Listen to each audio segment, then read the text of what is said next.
Kesorka Jylla hakasngi balang kalabu maunang rim jongki lightly kisurok kiwalam shaka New Shillong Township bakintup ya ka Belafonte New Shillong Township ding paso Shillong bypass pat briba maupat New Shillong Township yakani ka program la penlong ha Hotel Vivanta Police Bazaar Shillong hakajing lang Menteri Rangba ak Jylla Konrad K Sangma pat usimbut Menteri Rangba bakmi ya ka PWD pa Prestone Tinsong kani kajing bu maunang rim ka kentupru ya kajing penbha bat penhe ya kesurok Shillong ding paso shaka 2 lane ka balong nadu khatsau kilometer shaka arpoi point arpo kilometer kajing khat tender ya kini ki lightly kisurok lakmi linti bakan salong hagini ki khinget tayo bat kajing pentra ya kisurok ru kan sedang no shen habaya dei bat kajing shna ya ka secretariat pathamai ha New Shillong Township ka sarkar kadang shong ya plan menta ya kajing penwandur ni design bat lakmi linti bakini ki kam kindai hapo ubenai leber Menteri Rangba unsa syong bishari kajing penwandur ha katayo banwan bala kemilenti ba kajing pentraya ka kam kat sedang hau risau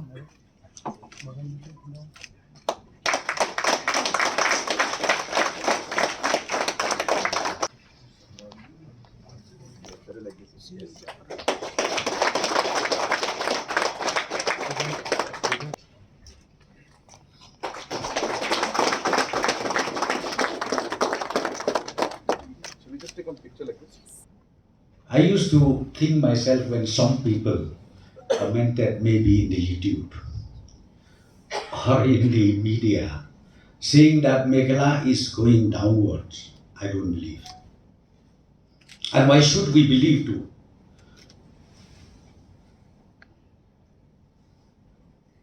Have we ever thought that this present generation we are able to get a new Shillong Township? Have you ever thought that? It was just like a dream. Kita ki area kita ki maulai mau tawar kini ki maulai mau pat niong malu ban koi perhat kadeka sorbha anta ya keren ki mau diang itu ki isu galong tik hari klau mentah kadeka sorba and a well planned new city is to be seen within 3 years' time. Or CM will detail everything. And here is the commitment of the government.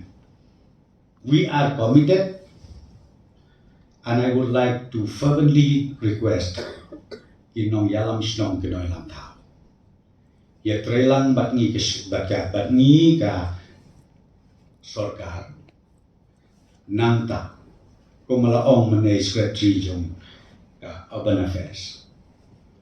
Pidon yaki technical assistance kasorga kadon. Investment ki babun ba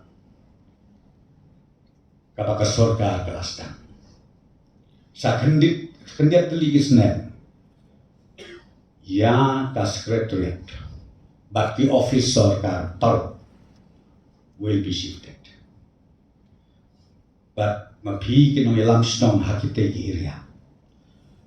Kabaning kong pide ki badon boktam. Hang ne po pajalami kaya jomi.